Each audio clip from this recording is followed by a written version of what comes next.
Welcome, Wa Ganyu.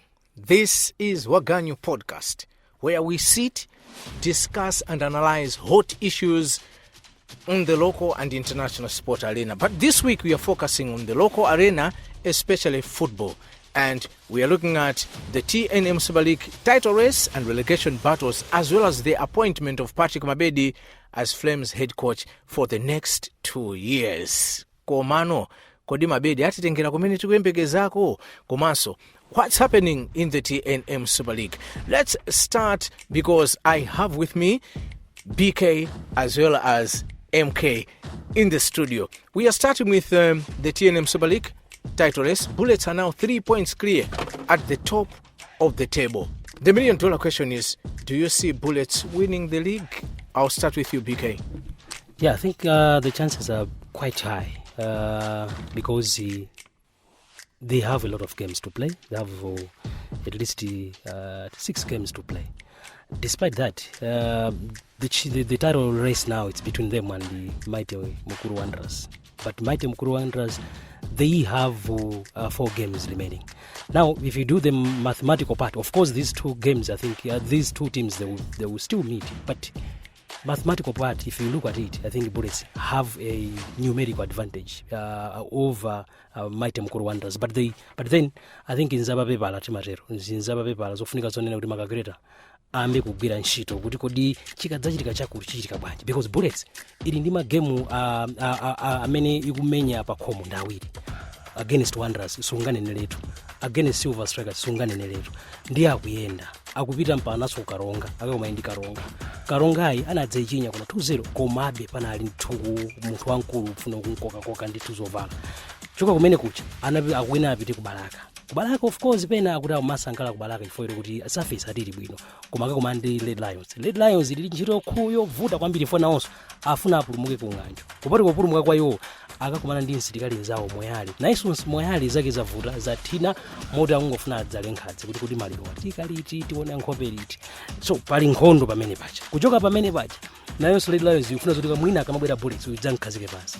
Bullets ikunyama kupita ku Brigos zawo zatheka mwayiona kuti I think achilamisa muona chabwera kuli nkhondo kumeneko panankhaka akufunika apite kumeneko then adzapite kudedza ndiye ground ndilowuma kale paja Bullets papouma pa imavutika munakaona kulumbi kuna kuti mpana ground local makhoza kumachinya chigoli bampo pali mabampo kaoka, so akuyenera apite padedza zikathekera bwanji. So Bullets ikhoza kutenga yes koma ali ndi ntchito bambo yonena kuti ngati yakhauri ndi yaka Apollo ndi ni athangata yonena kuti agwire ntchito koma paso akulira maplayer atopa mu interview zanga kule kodi kumenya kafu kulakwa akumalira kumotero akulira pasuwa maplayer akati atopa zitha bwanji ndiye pali ntchito ikulu koma so Wanderers ndi ntchito apa akavutika ndi form pakala ndi tumwana wang'ono kuvutika ndi tunenda kuti tidutsa bwanji kuchoka pamenepo ndiye ali ndi ntchito Wanderers akwena kuti akumane ndi Bullets ntchito so iliponso kwa iwo, so ali ndi game 4 very crucial one, ali ndi Sivo akumane ndi Sivo, so game so so ayo very crucial komano kuti atenge Wanderers kapena atenge Bullets Simukutchula to Silver Strikers yo mukikabe mu contention ineyo Silver Strikers paine ndikumachotsa chifukwa ali pakatali nzovuta mwina kapena poti timakhulupira mamiracles kuti kapena mwina kumene kuja akumakwera phiri ukapemphera mwina zikhoza kutheka koma Silver Strikers iko namba chani tikulankhula pano ili pa number 3 ma points ndangati mukanitsiri pa 46 points ma game of course atsanawo ma game 5 komano nzotheka kuti Bullets lose, nzotheka kuti Wanderers lose iwo akatengepo and yet iwo akwena kuma ndi Bullets amati ngakhale kamba atadula ndikuona ngati sizingatheka. MK title race yatentha kodi pano pa ndi 2 horse race kapena mabankers iso akadalima mabankers omwena abweramo kuti the other 2 have decided otherwise it's for Bullets to lose and it's for Mighty Wanderers to make it harder for Big Bullets. Yangani run many Big Bullets yakhala nayo komanso team ya Mighty Mukuru Wanderers. If you look at consistency, Nyasa Big Bullets is better off compared to Mighty Mukuru Wanderers in terms of the results. Mwina Wanderers yapangapo drop magame amene anthu amembekeza kuti mwina 3 points yateka for a heart of a championship. Nyasa Big Bullets tayo nako magame enaga amene amoneka kuti zikuvuta koma akuchilimika ndikupezeka kuti ndi chigoli so it's a two-horse race, a tiny two-horse race if I was to put it that way. Chifukwa chokuti you look at the gap yomwe Nyasa Big Bullets yapanga create 3 points ndi ambiri, komanso they have got an advantage kuti ayine magame ambiri amene akuyenika kusewera. Komanso if you look at the remaining games for Mighty Mukuru Wanderers, it's not as easy as it might look to other people, because you're looking at Mighty Tigers. They are not even sure kuti kodi wo apulumuka pakadali pano, but they still want to clinch as maximum points as they can be kuti akhale safe mwina asamayang'anenso musi muja. Komanso kayang'ana timu ya Bangwe nayonso ndi timu imene wants to send a statement mwina in their first season of the Elite League. So Mighty Mukuru Wanderers has still got a tall order, komanso akutsalira masewero pamene timu ya Nyasa Big Bullets ilikale ndi upper hand. Masewera wa adzulo ndi Kamuzu Barracks mwina ndamene apangitsa kuti aziphweketsere ntchito, because that 3 points might be very crucial on their end. Olo magame ose watapanga draw, they know kuti they are safer because ali ndi that 3-point gap, komanso masewera amene atsala nawo. So for me, we'll still call it a two-horse race just because anything can happen in football, but honestly it's for Bullets to lose. Well, title race mukuvomerezana kuti it's for Bullets to lose. Mukugwizana ndi Mark Harrison wa Wanderers ifukandi amene wakamba zimenezo kuti it's for Bullets to lose. If we are praying kuti Bullets should drop points, if they don't bas title yapita. So now you want nyama koma kudikira kuti aneba ako akuze zokuti nyama yandikwana ndikufuna masamba. So the question is, who would want masamba for nyama? That's the question. Let's get down to the bottom of the table. Relegation battles zikuoneka kuti chaka chino kuli nkoke kulika kamulu kama timu amene they can go down. What's your assessment, BK? Yeah, I think kuli nkhondo. I think nkhondo imene tidayionapo koma ndi pakalekale. I think ngati mukadzonetsetsa kuti timu ituluke mu 2017 2018 kudali nkhondo kwambiri. So nkhondo imene koma nonse ingafananebe ndi apa. Apapo kwavuta mwana amene wangobwera kumene mu league ndi uyafuna kukakamira nawo kuti ndifuna nditenge league Chitipa United. Zimene I think sizimachitika koma uyuyu walimba mtima ndithu nginde zangonso kunekera pang'ono mwina chifukwa cha tina tindalama tina kuti kapena mwina timu ipange bet fix kupatana kula azungu muona azungu achoka ku England sinachitike kwa zimenezo.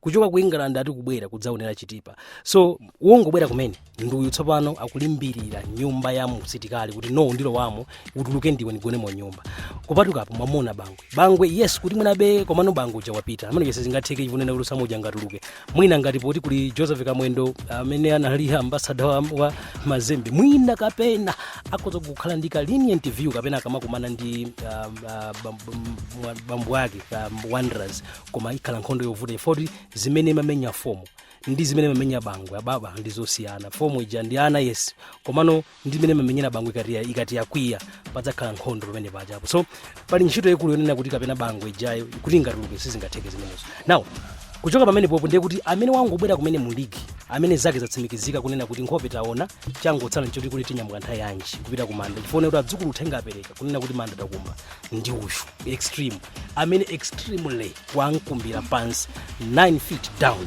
kuti iwe suthekaso kuti ungatuluke ndiye kuti amene uja ntadzala nkhadze kuti idzatuluke sirero achimwene nkhadze simatuluka wamba.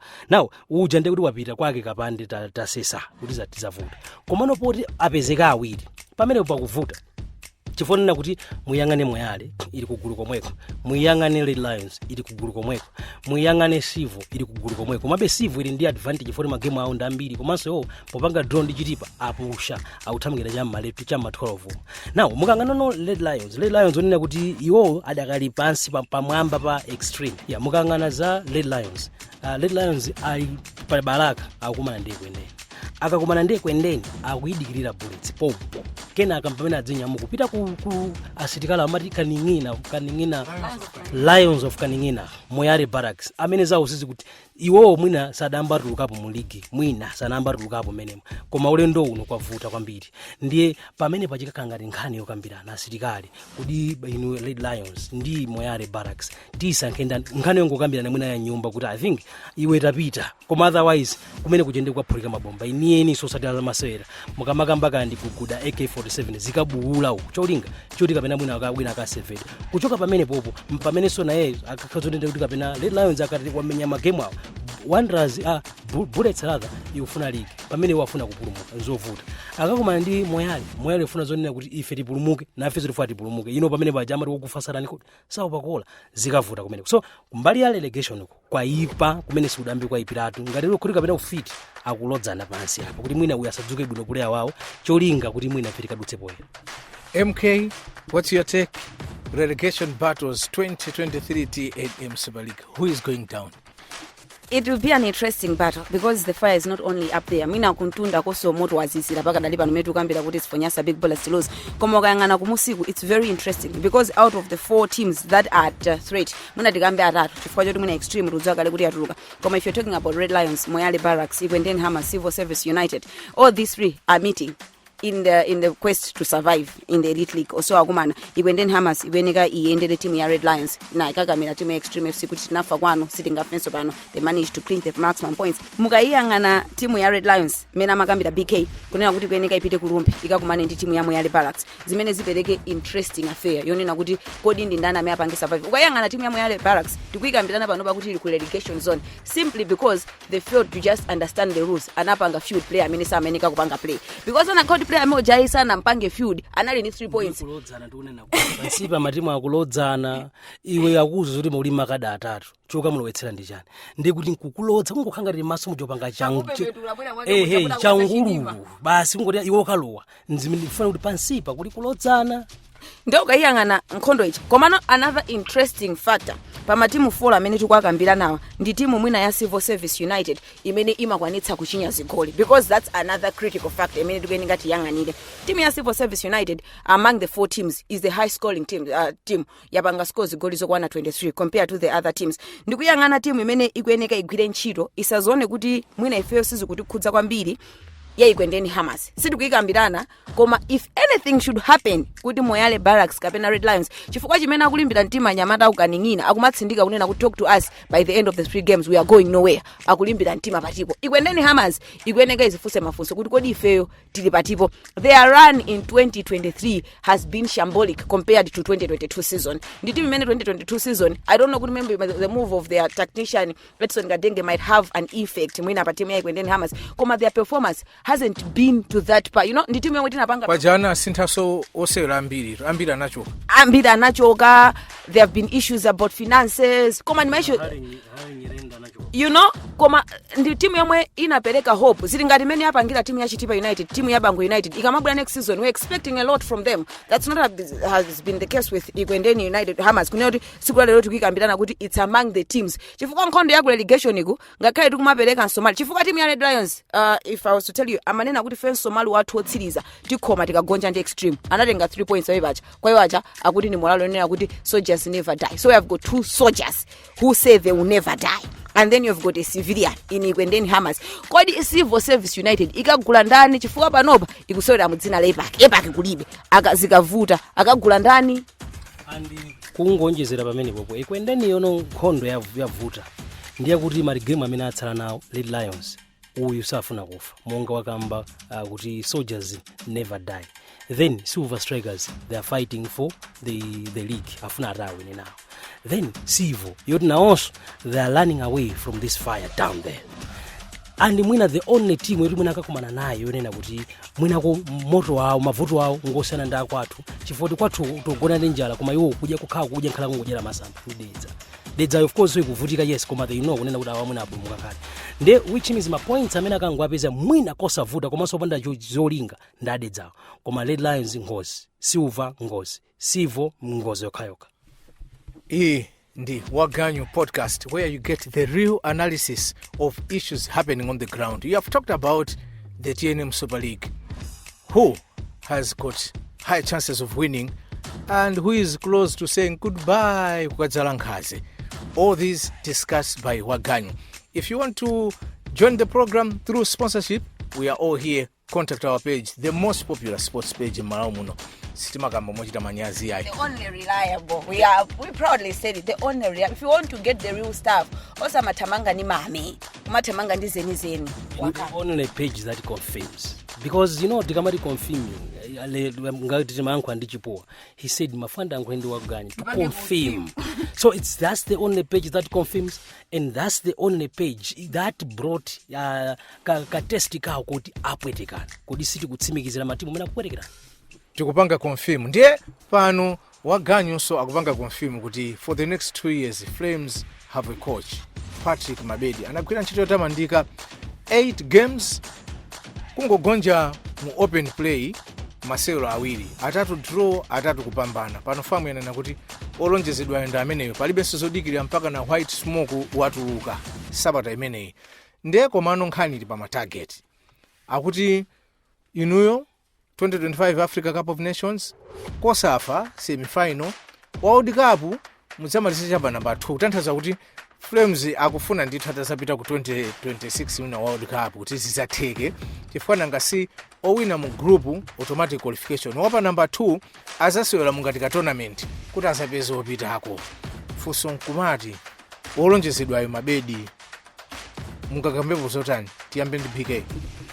Yeah, I think pa Mabedi one kumpatsa ntchito, I think ali sana imbiki anadziwa kale zone kuti nkulu yampatsa ntchito chifonina kuti wapanga deliver ngakhale ku delivery yakeyo silingayikambe kuti ndiyoti ngagwedeze moyo, koma nkhani nja kuti alipo wawina adapangapo izi palibe. So wapanga deliver because ngandikumbuka bwino tidachita ko bwino mwina kumukosafa ndi kuoflate osatiza kalekaleso anali meke mwasatango mtenga kumene meke mwasatango mtenga kumene kuti RVG wapita assistant coach meke mwasa pamene pacha pamene tsopano dazona zonena kuti I think pana alika improvement because team inachinya bwino kumene kuja komanso tidaomba matima angapo kumene kuja. So since then takari ndi mavuto RVG atapita kumene kuja tidakomba khoma wapita furious football kuti mwina osafa chididzika menya in a furious way baba furiously we were booted out. So sizibayenda lero wapita nkuluyo tenga changu nisangatsa pa Mabedi watenga ana athu wana todena kuti tutetina machito nyamula kumbuyo watitenga tapita kumene kucha takaonetsa ndithu ntchito kuti mwina anu akuyawisira kupanga build a team from these young ones ubwino umene kucha ndimene understand what isangatsa kwambiri komano tikamakapankani ama deliverables I think pamenepo mpamene ndi umadzekhala ndi mafunso because munthu last season ndinakha number 2 mkalasimu ndiye chikenaka mudzenu zonena kuti wewe ndikupita ukabwereza ukakhaleso namba 2 mwene mutu mwanumo mukuyenda chani chifukwa nkhani ya ku Kosafa tinakathira ma semifinals kale chifukwa tinakamenyedwa ndi Lesotho mene muja 3-0 ma penalties kenaka ndikubwera nokuti kalimbena pa position 3 ndati ngamba South Africa kenaka nkuthira pa namba 4 nkumabwera kuno then munthu zoni nkabwerereso momuja ndadutsa muja ndi kuti ma target osunzura akupangidwa kuti kapena poti adapanga decide zimenezi paja manena kuti ndikakomitika ena ake atika images mwina in images way mwina sana pangi realize kuti kudi apa paso tane kuti mwina za images kuti zengakhulukira kuti mwina amazika mbera mwa kumakwana khala pansi muno kamba ni Wa Ganyu amene kumwika ku images kwa Wa Ganyu uja asiti thandiza magani kadaya uzura mwine utageti kuti akatenge chifanga pana film semifinals akwenena akatenge uya kuchokera kuti watenga Kosafa ku women's uju Fazili akuchokera kuti lasita chite bwino it was in 2020 imene atapita kumene kucha tinakafika ma finals tidamenyedwa ndi Tanzania 1-0 kuchoka pamene paje sana mpatse target yonse wangopita amwe takapita mukasewere kunja kukutentha chejika ndi chani iyi ngati pano poko mala ino kwa pizza kuti anthu tambo sangalala ifa anthu timangwenda ukwiya eno ngopondana mosayambana pano patambo khulukirana hai because tindi chiponziko muno. So ubwino ndo umene chinthu china nchonena kuti akunena kuti at least a semi final in Kosafa yes ndimeteka mbirana kenaka kuti qualification for the 2025 AFCON kuli mese ndapanga kali qualify ndimeke mas ndiri kapangeso qualify iso taonjezerani gear baba PK mwina not just qualifying after a decade kupita ku AFCON koma we managed to beat our own record of reaching the round of 16. Now you've already beaten that. Why should you be looking at qualification? Because the ability of you qualifying is already there. It's not something that we should be sitting down and kumagambirana kuti kodi tigula ticket yopita ku ndime series ya ku Africa Cup of Nations. That's a non-starter. Like we are demeaning ourselves kunena kuti tilibe kuthekera komano tikamafusa anthu akumanena kuti kuthekerako kulipo. So measure ya kuthekerako ndikotani? Measure ya kuthekerako ndiko kuti tachita bwino mipikisanoyo tinapita tinakagogoda kuti yayi tagogoda taonamo mu round of 16 muja mwina anena kuti mwina siti madzuwa mbebe wa mu round of 16 tinakaudziwa ku Cameroon kuja kuti mbebe wa mu round of 16 umakhala hotel. It's a bit absurd kunena kuti we should be looking backward instead of looking forward. Chifukwa if we have already qualified after 10 years and after that we managed to reach the round of 16 and now you should be looking at qualifying because the targets, you critically look at them, nizinthu zonena kuti mwina they are giving the Mabedi an easy run. I don't know kuti mwina akuyangana ma resources amene ampatse, because it's another question kuti mwina akuyanga. By the way, do you know matagi zamana mpatsa Meke Mwasa? And do you know matagi zamana mpatsa Mr. Furious Football, Mario Marinika? Anone kuti akaninge kosafa. So pano ambobwirira, so ambotsinda kunenda kuchoka kukaninga kosafa. Kena katika kama namba 2 mupanga bwanji. So anyway, I think imene utikhoza kuipanga analyze munjiro lero. Koma kumbali yompatsa ntchito tsopano. Kumpatsa ntchito pali pena pake zikumati vuta Malawi. We need a proper plan kukhala ndi coach and then we move forward. Mudziwa chani? Kuchoka 2013 rather. Kuchoka 2013 kubwera uku. Ntchito mathera kwa assistant. Ma contract amene amapatsidwa ntchito kumathera kwambiri kumathera pa assistant. Ndipo tasintha makochi for kwanira 8. Because okupatsani Thompson Field ngati munkumbukira. Ananena kuti ni no training no whatever, ndipatseni team ndikapanga zidavuta ndi Malawi. Masamu amene ankapanga kwa uku koma kuno zinavuta. Kenaka panabwera Young Chimodzi. Wabwera yapo Young Chimodzi sana khalisi tinekapo Ernest Ntawali. Ameda mwiko lumene adzepanga understudy zidavuta ukwaji nawo. Tinamwikapo Ernest Ntawali. Ernest Ntawali chinachika ndija khanira kala ku court. Uwochisoleta pati unathera pomwe. Kenaka tanena kuti ayi paja yonali umaenda kali ndi Swazilimo Ramadan. Timtenge Swazilimo Ramadan imene mwaphunzitsa polisi. Tingomutenga khali apo. Tinamulenga Swazilimo Ramadan kuti aphunzitse. Mosa khalitsa ru amtamangitsa. Iyeyo anali assistant wake anali Gerald Phiri senior. Zamvu na adamusungano kuti akhali Gerald Phiri uja. Ndamene amakosha. Zavuta pamene paja basi wetingo kuchotseratu tiyambirenso Ron van Huneden RVG. Wabwero mene uja 22 games 2 wins. Iwe zipita kwani. Namperekeza ndine ndimwe pa airport. Ine ndipita mpona ndimakumbukira fama wali simwanda kunalibe. Kumapita mpona ankamvana kwambiri tinali anthu awiri pa airport chileka. Ananyamuka anapita kumasandi patsika libe. Simena munthu mpatsike nakayo kamasi sizidachitike zimene. Kuchoka pamene pacha ndimerene utokhecha budi. Iwe tamapita koma assistant wake anali ndani? Meke Mwasa gwira ntchito. Chinachitika ndija uyu waguruza kenaka nkhaniso yakalowa kuti ku court anchotsa motani amponda ampweteka pomuchotsa ntchito. Kuchoka pamene paja Meke Mwasa uja basi tathana Meke Mwasa tiyambirenso Mr. Furious Football from nowhere baba. Uyo watukira ku Malawi. Wabwera kunena very furious way because I think we didn't see kuti assessment yake tidaimva kumaikamba kuti ayi munthu uyu ndengati nthawi mbira amatha kumaiwerenga game. Tinamutenga manager kuchoka pamene paja assistant wake anali ndani ndikuyu Patrick Mabedi ndamana assistant wa Arabian wa Mr. Furious Football timangontero amene kwa Wa Ganyu ndimete mutenga uyu pomutenga uyu kenaka ntchito ya mirato pa iyeyo ndiye kuti uyu zikamvuta pa 2 yeyi then mpamenso ndiambirenso nokapanga no vacancy tidzatenga sonzungu wina kaya mwina amene adzakha delaying football we don't know. Komano just to sum up mwina nkhani yakhudzana Mabedi. Like we said earlier on kunena kuti kumpatsa ntchito Mabedi it's not a surprise. Even muno against amadziwa kuti I've delivered on the ground, why should I even apply? Because I'm not I've shown you what I'm capable of doing. It's either you want me or you don't want me. Mwina so amadziwa chikodo aponda mwala fika napa ngaso confirm pa Wa Ganyu kunena kuti inetu koda anthu andigugodera matimu aku Ulaya ndzika yankhula Chingerezi kumeneko andigugodera. I think he was very confident about himself. Kumpanga employee, we are not against it, but now the question is where are we going with our football if the targets are showing kunena kuti we are going backward? Because many akumuza Mabedis waonetsa kale kuti wafika ino anatenga timu yana ndikupita nayo ndikafika mu timu ya semi final. Not only kufika mu semi final, that was the time Malawi amanena kuti kodi we can still play beautiful football like this, because it's not always about the result, it's about the performance on the pitch. Kuti kodi how are we portraying our football, titakugulitsa kuti mpira wathu ndiwotani. He showed good he is capable of bringing out that in the boys. Zomwe zinaonetsa ndeti kunena kuti uyuyu so Mabedi asakhale kuti anangoti paka mafuta ampatsa matarget awawa, yes, but him as an individual he challenged himself kupita kusafa and he did what he did. By the way, ndi munthu oti sanagonjepo in open play kuti tikhalire ni the caretaker coach. He has never lost in an open play. Kugonja medu kukambolo even kwa kusafa, it was post match penalties, so that doesn't count kwa coach kunena kuti maso mpikisano wazi bambo ndumene sana winepo tizitero chifukwa ku Ethiopia naka kumana ndi ku Mozambique, napita ku Mozambique koma ndi Ethiopia game nakathera 0-0. Tabwera ku Malawi kuno udza kumana ndi Guinea game nata 2-2. So mpikisano wazi bambo tikamati mpikisano wazi bambo sipo safaye imakhaja na amani uri achina sala tugunda nawo mapuzo chifukwa Guinea kuti kuna achina Keita uyu amamenya kuchani amamenya ku Liverpool. So mpikisano wa Zimbabwe iye ndi kuti sadapezepo chipambano. Koma kukosafa matimu ndi anakudzulu sati masera anapwetika. Tisanapite mu Wa Ganyu podcast. Mabedi ntchito yaikulu ndi akuyamba mwezi wa mawa omwewo. Akupita kukakumana ndi Liberia, akatero Tunisia pa Bingu National Stadium. Timu ilipo. Do we have a team in place? Yeah, timu ilipo. Chifukwa kuti Mabedi maplayer yake ngati achina gaba janasi yakotero kucha. Achina Kuda sana watenge. Kuda lupa jari maikwa nkhondo kwambiri. Of course kwati chete kumene kumandankhala naye kuti ndimve kuti achimwene kuli bwanji ku maikwa nkhondo.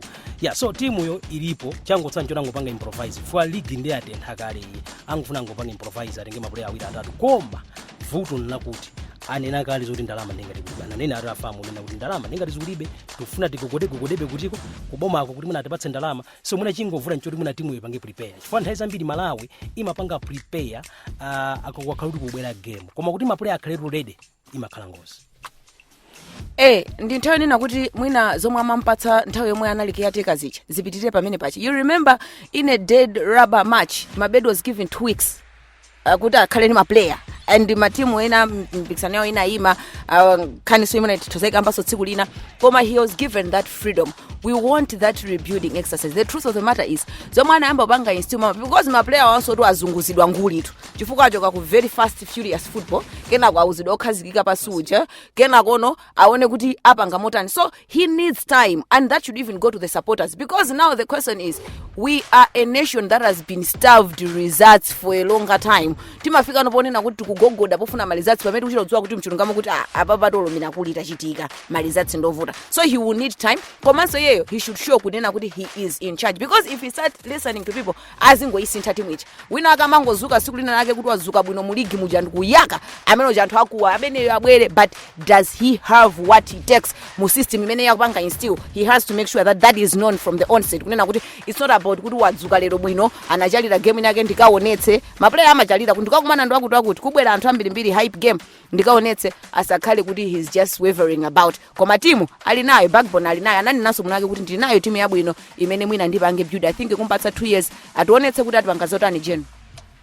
This is where we end Wa Ganyu podcast confirming kuti ife timaziwa za mpirazi and we'll be giving you analysis of all the big sport events happening in our country. Komano pamene tukukamba pano kuti opwetekanawo apwetekana ife titsanzike tibweranso akapwetekana to confirm like our page Wa Ganyu. Subscribe to our YouTube channel.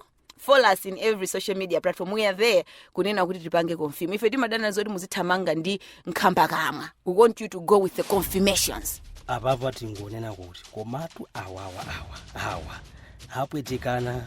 Wa Ganyu is saying till next time follow the page apwetekana.